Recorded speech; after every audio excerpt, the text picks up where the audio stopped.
How far can a father go to appease his son? Well, for Jose Mourinho, he jumped from his dugout into the arms of Chelsea's fans.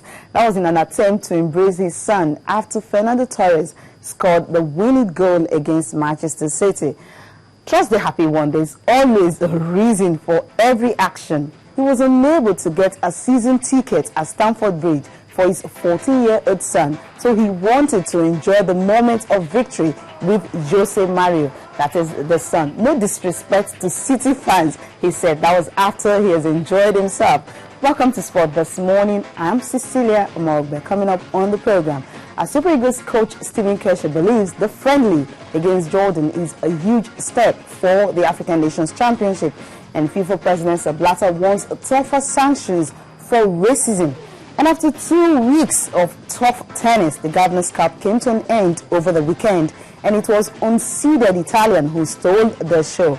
And still on tennis, while Serena Williams is celebrating an eventful year after winning 11 titles that include 2 Grand Slams in 2013, Roger Federer, well, he will have to wait for the Paris Masters to clinch a spot in the ATP World Tour Finals.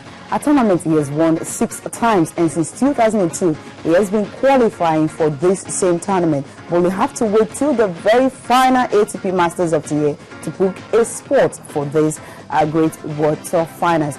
They have something in common. I'm talking about Serena Williams and Roger Federer. Both of them have won 17 Grand Slams. But at 32, Serena Williams, she is still flying, and she believes more yet to come.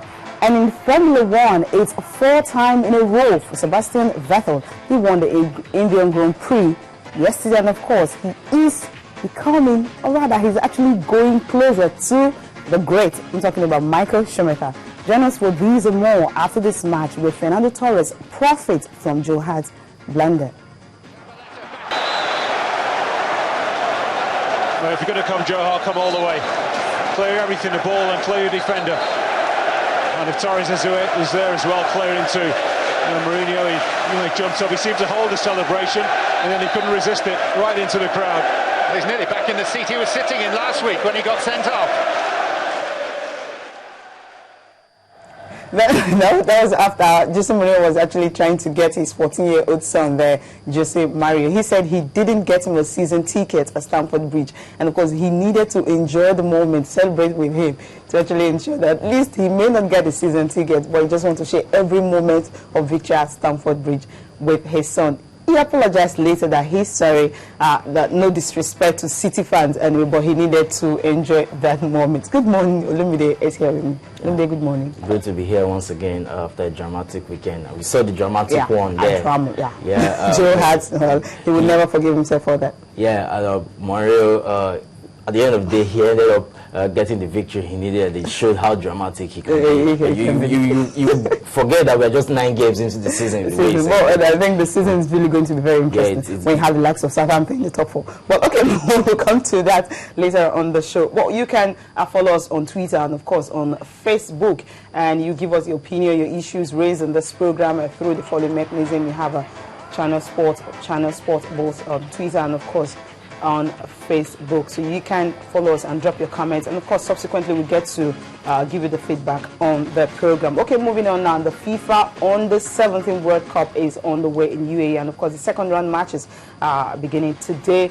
Some matches will be decided today, and of course the Golden Eaglets, they will be in action tomorrow. We can just have some of the matches that will be decided today on your screen. And of course, by tomorrow, the Golden Eaglets will be playing. But today you have Italy and Mexico, Japan, Sweden, Brazil, Russia, Honduras, and Uzbekistan. For Brazil, well, it's been a roller coaster ride for them, you will say. Their first 2 games, 6-1, 6-1. The last one, they won in 3 goes to nothing. So more like after, they are number 1 when it comes to high scoring side, of course, followed by the Golden Eagle. These matches will be decided later. But let's just move to the main course of the day. You have Nigeria playing Jordan today in an international friendly. Yeah, well, we expect that Keshi will keep his belief in the home base. He has shown real belief in them. We needed someone to do that for a while, and we've seen how the players have been motivated, and I believe they should be able to get a good result. A good result, yeah, that's what he believes, although he's really saying that the Jordanian side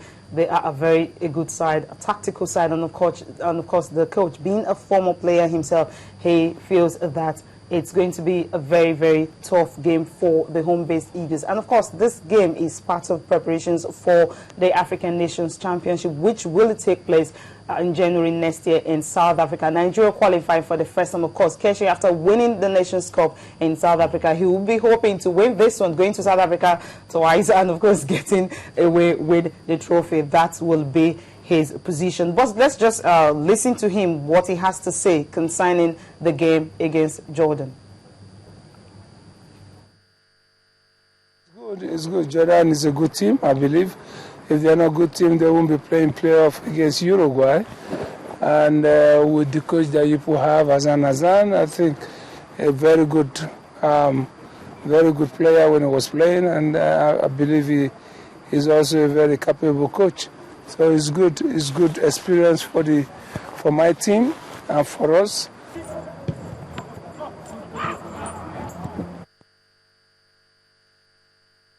Definitely be a good experience for the home-based players. There's nothing so sweet that you're playing international friendly when you're going to play against other African side, not just African side players that are based in Africa. So this will definitely give them that edge that they need over other teams. Yeah, and this is kind of competition they've needed for a while. Yeah. We've seen they've established their dominance now on the African scene. Now we need to see what the home-based players can do with their peers in Africa. Yeah, the African in Africa. Okay. Yeah, to be a good way to start the year as well, considering the fact that we play in the world, we should be in Brazil in June. Okay, all right. Let's go straight to the Governors' Cup, where after 2 weeks the tournament ended on Saturday, and you had so many dignitaries, and that you have Bolaji Ojoba, he represented the sports minister. You had Governor Fashola, the governor of Lagos State. He was also there. So many dignitaries, but it was actually an unseeded Italian who came for the first time. She's coming for the tournament, and of course she said she'll keep coming back after that victory against Nina, who was widely tipped to win this tournament. She won it in 2011. Last year she wasn't around, but at the end of the day, she suffered an injury, though she was already losing by 2 sets, but she ended up retiring while Gloria had to win the tournament. Also, on Saturday, you had twins sisters. You have Serena Williams and Venus Williams. They are sisters, but not twins. But we have twins Nigerian girls. They're coming to Nigeria for the very first time. They're based in London. But both of them got to the finals, and of course, it was really, really a tough match for them. But one of them, Essence, got to win. But before the game actually spoke with both of them, and Destiny felt she was going to claim the victory. But when Essence won, well, she started weeping. Let's just have a look at Governor's reports. Unseeded Italian Joel Barbieri has been the surprise star of the Governor's Cup this year. Top seed Tadea Maheric of Slovenia in the semi-final of the women's singles. Her final opponent, second seed Nina Brachikova of Russia, also suffered the same fate in the grudge match that ended 3-6, 6-3, 3-love as Nina retired due to an aggravated knee injury.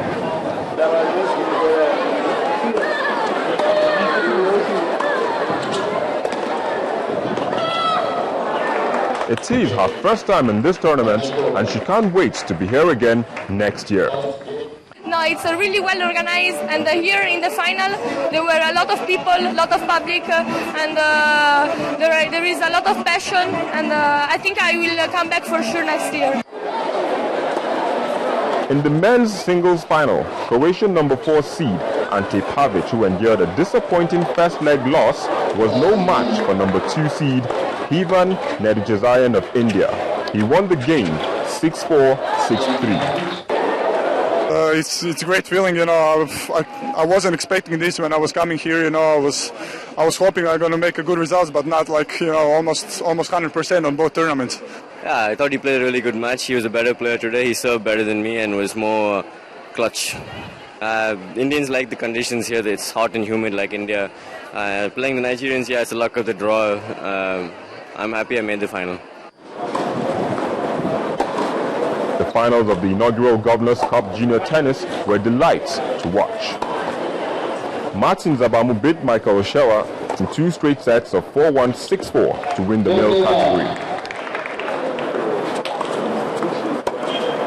twin sisters Destiny and Essence Martins slugged it out in the female category, but it was Destiny who won 1-4, 4-2, 10-5, a result Essence is not happy with. I feel happy, but at the same time quite sad for my sister, because she really tried her hardest. You have to be strong when you're playing, because I wasn't very strong.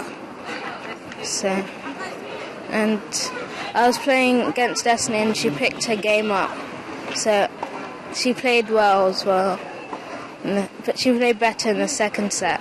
Lagos State Governor Babatunde Raji Fashola, who was a special guest at the tournament, presented the trophy to the winners, while Olamide, the parents and courts turned the event into a carnival.